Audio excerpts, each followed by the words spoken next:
Що українцям хочете сказати?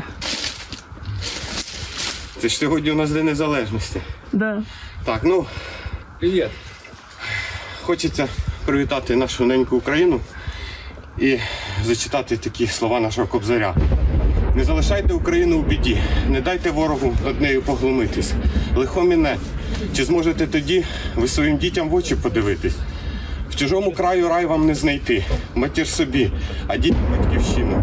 Від суду Божого нікому не втікти, всім, хто в біді, залишив Україну. З Днем Незалежності! Слава Україні!